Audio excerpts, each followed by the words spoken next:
Gaya hidup yang seolah sempurna, tetapi bahaya yang terselindung di sebalik keselesaan.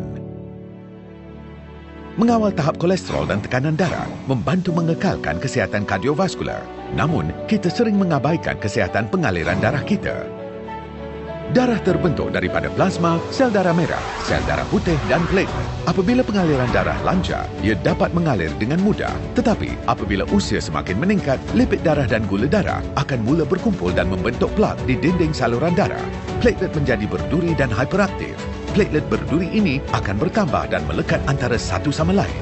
Ini mengakibatkan saluran darah menjadi semakin tegang, kurang anjal dan rapuh. Sebahagian plak mungkin akan tertanggal dan membentuk gumpalan darah. Apabila saluran darah semakin sempit, jantung perlu mengepam lebih kuat lantaran meningkatkan tekanan darah. Ini akan merosakkan saluran darah. Jika terdapat gumpalan darah di otak, ia boleh mengakibatkan strok.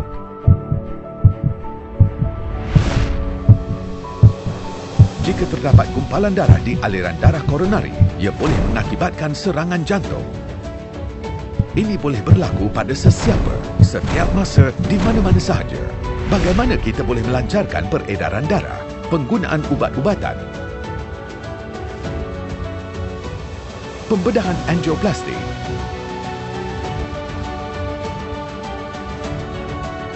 Pembedahan pintasan.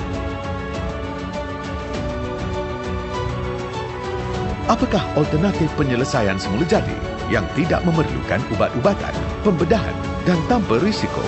Memperkenalkan satu rumusan revolusioner dengan dua ramuan yang luar biasa untuk penyelesaian pengaliran darah triaksi. Ramuan pertama, ekstrak tomato aqueous TAE yang berpaten. Penyelesaian yang semula jadi, selamat dan terbukti secara saintifik untuk kesihatan saluran darah. Ramuan kedua, L-arginina, merupakan bahan api penting yang diperlukan untuk menghasilkan nitrik oksida NO yang diilhamkan oleh kajian saintifik pemenang hadiah Nobel.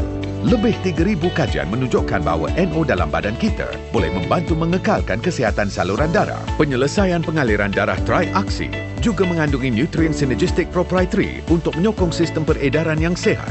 Aksi pertama, TAE melicinkan platelet yang berduri. Kajian klinikal menunjukkan bahawa TAE mempunyai kesan agregasi anti-platelet. Aksi kedua, NO menghalang pembentukan plak dengan mencairkan gumpalan darah dan mengembangkan saluran darah.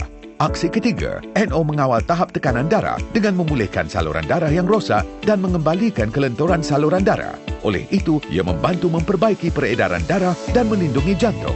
Penyelesaian pengaliran darah triaksi tanpa bahan kimia, tanpa hormon, tanpa kesan sampingan. Jagalah jantung anda hari ini dengan penyelesaian pengaliran darah triaksi.